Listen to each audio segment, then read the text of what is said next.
حدثنا عبد الله بن محمد قال حدثنا أبو عامر العقدي قال حدثنا سليمان بن بلال عن عبد الله بن دينار عن أبي صالح عن أبي هريرة رضي الله عنه عن النبي صلى الله عليه وسلم قال الإيمان 60 شعبة والحياء شعبة من الإيمان۔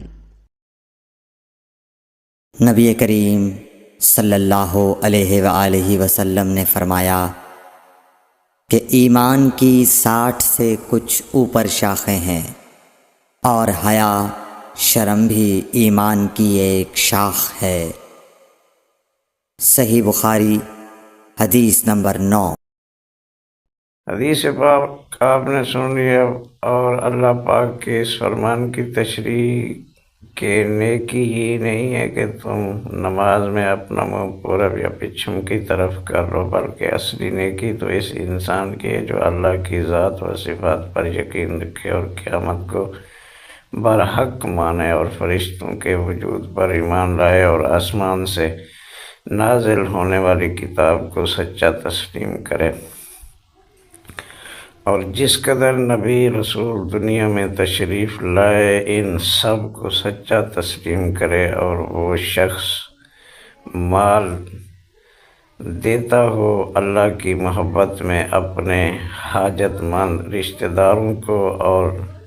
نادار یتیموں کو اور دوسرے محتاج لوگوں کو اور تنگ دست مسافروں کو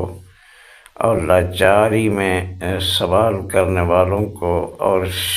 قیدی اور غلاموں کی گردن چھڑانے میں اور نماز کی پابندی کرتا ہو اور زکوٰۃ ادا کرتا ہو اور اپنے وعدوں کو پورا کرنے والے جب وہ کسی امر کی بابت وعدہ کریں، اور وہ لوگ جو صبر اور شکر کرنے والے ہیں تنگ دستی میں اور بیماری میں اور معرکہ جہاد میں، یہی لوگ وہ ہیں جن کو سچا مومن کہا جا سکتا ہے، اور یہی لوگ در حقیقت پرہیزگار ہیں۔ یقیناً ایمان والے کامیاب ہو گئے جو اپنی نمازوں میں خشوع و خضوع کرنے والے ہیں اور جو لغو باتوں پر برکنار رہنے والے ہیں، اور وہ جو زکوٰۃ سے پاکیزگی حاصل کرنے والے ہیں، اور جو اپنی شرمگاہوں کی حفاظت کرنے والے ہیں، سوائے اپنی بیویوں اور لونڈیوں سے، کیونکہ ان کے ساتھ محبت کرنے میں ان پر کوئی الزام نہیں۔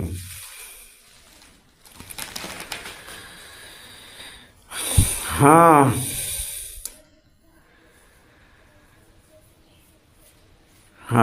جو ان کے علاوہ